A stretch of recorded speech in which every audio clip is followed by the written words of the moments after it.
Guys, the new era of pop music is upon us, and it feels so good. We meet again. Hello.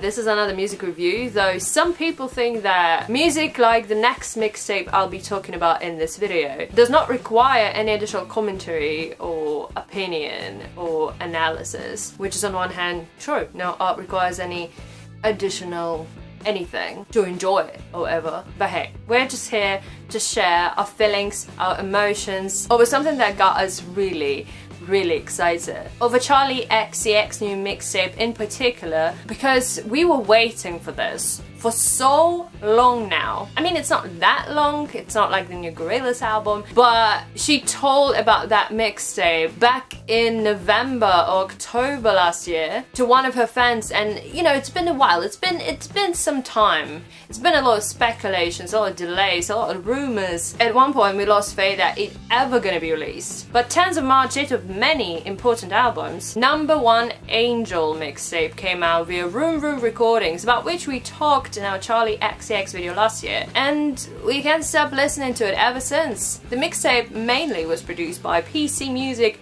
head genius master A.G. Cook, and I'm not entirely sure if he still is Charli's manager, but basically they created this mixtape in a few weeks together with a bunch of their friends. The opener track, Dreamer, is produced by him, AG, and man, I love everything about that track. From the beautiful 20 seconds long cosmic intro of the track, which I remember she premiered during her Instagram live stream thing, and back then already it sounded like something I would die over. From that to like each bubbly chorus on it, it gives a taste of this release quite well too. And from the highly praised and dearly loved by us Room EP, for example, with lots of swagger and fiery charisma on it, the only track that kind of can connect with the mood here is perhaps Paradise, featuring Hannah Diamond, this love-longing ballad banger of the future.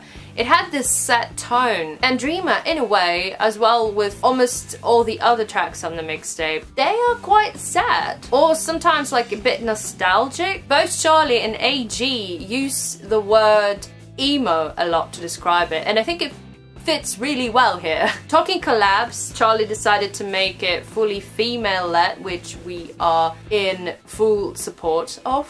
On Dreamer, Stara shines through with a not bad rap verse, not my favourite but still alright. Then the new hopeful young pop princess RAYE gives out a part. I personally really like RAYE, so hearing her here featured was a treat. Then we have 3 AM Pull Up, produced Cook and another PC Music's creative force, Easy Fun. A lot of people apparently dig and love that track, and I can feel the pop appeal of it and can understand why people love it, and the radio hit friendly atmosphere the track has, it's there. But to me, it's just, I guess at this point of Charli's career where she wants to bring the pop future sound, where she collaborates with PC Music, etc. This one just doesn't get me excited that much.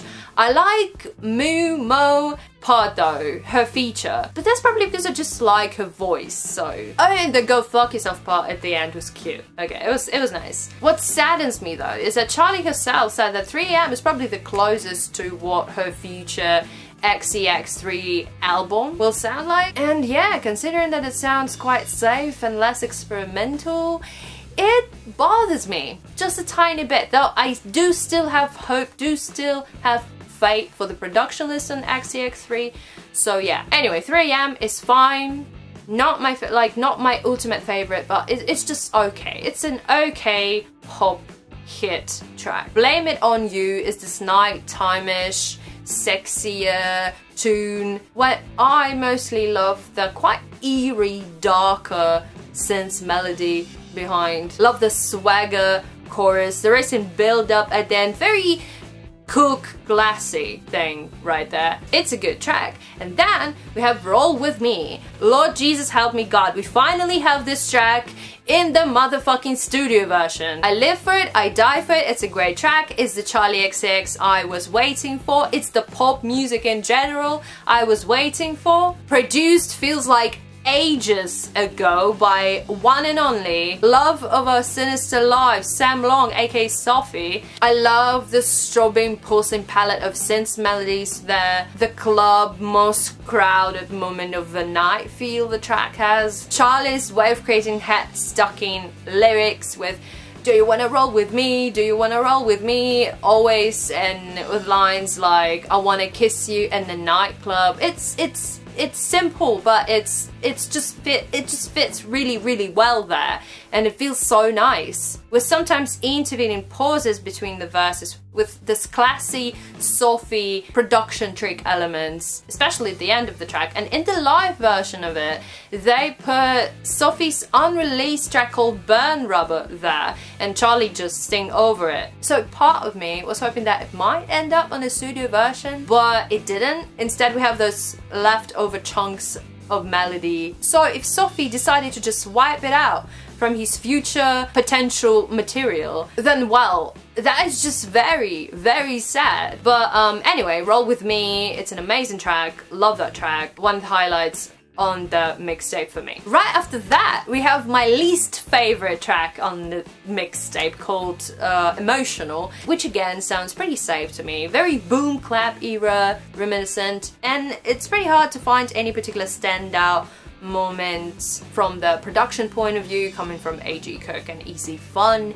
It sounds like something Katy Perry or Taylor Swift would do, and not like now, but years ago. That's not really something that I wanted to see on a mixtape like that. But you know, it's pretty emo, so it fits well. That's why it's there, I think. And maybe it's placed there also to mix things up a little bit between two banger tracks, as the next one, I Love You Too, is a really good track I like a lot, produced by Danny L. HARLE. My favorite parts there, definitely those heavy, rockish synth tunes. Those are synths, right? It feels pretty euphoric, and overall a really nice future pop ballad, love ballad. Though I'm telling you, there are quite a lot of depressive songs there. White Roses, produced by ABRA. It's like if True Romance era of Charli Xcx met ABRA and they decided to create a love ballad. That's it, that's White Roses for you. Probably the best part of this track for me is Charli herself, her vocals, her performance, her charisma. Even the instrumental here is kind of a little bit laid back, giving her space to shine through, and it's good.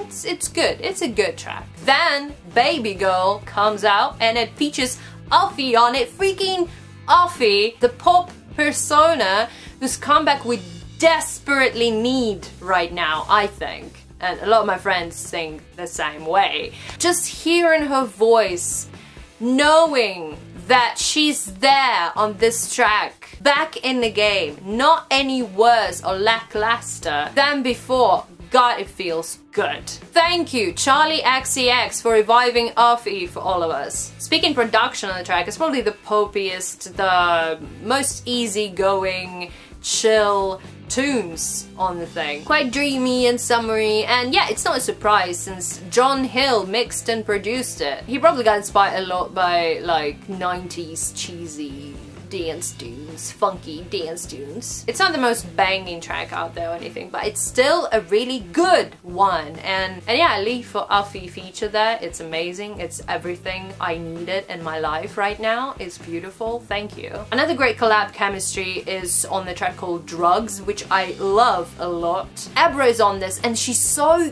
good both at her part and just kind of matching in general with this eerie, darker, sexier R&B feel that the track has. It does remind The Weeknd a little bit, in a way of it being both quite darker R&B-ish pop music and using sex and drugs reference, mixing them up together. But yeah, I like the lyrical context of it with all the metaphors, all this heroin shit meets LA stars vibe that's going on there. Baby, you're the love of my life, selling all the drugs that I like, and Charli always referring to her dealer. ABRA delivered some perfect production there. I love the little details, like little bullets dropping on the floor, something like that. But it's quite chill and dark and all that, but it's also a little bit more complex, I feel like. And yeah, it's just a really good instrumental. Especially, I like this remixed chorus at the end. It's beautiful. It's a beautiful track.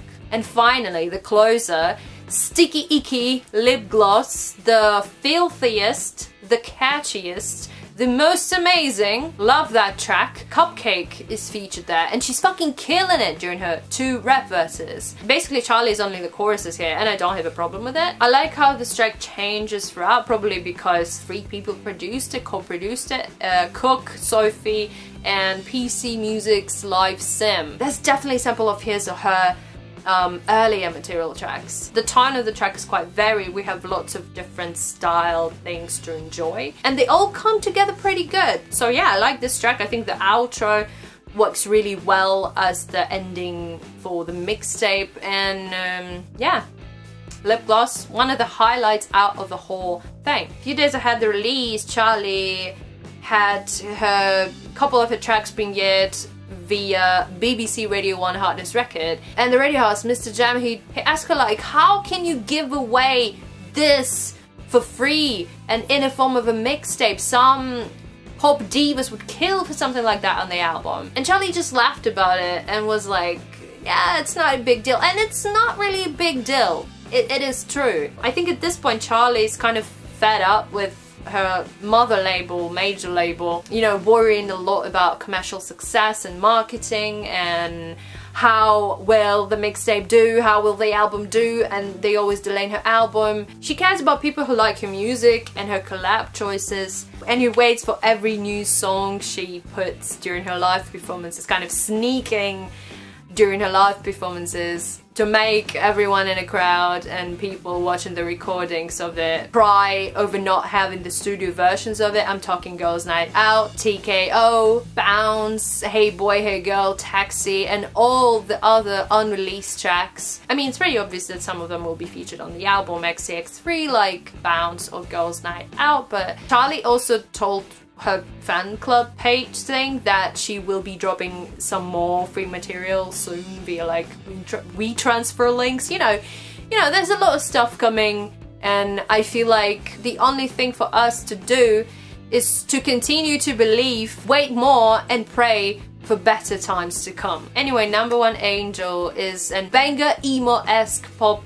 mixtape. I personally enjoy it a lot, and I can understand why some people were expecting a little bit different and maybe a little bit more room swagger things, and a part of me, guys, is with you on it, but still I like this material as well, even though some of it might feel like a side mixtape project rather than, you know, big, well-crafted, produced pop tracks for an LP.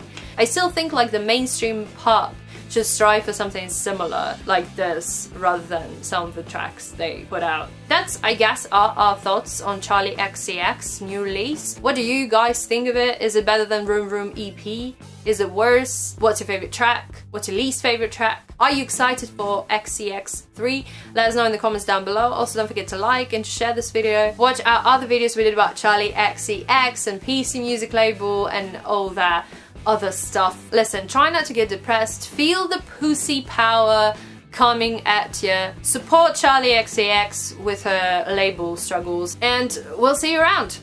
Peace out.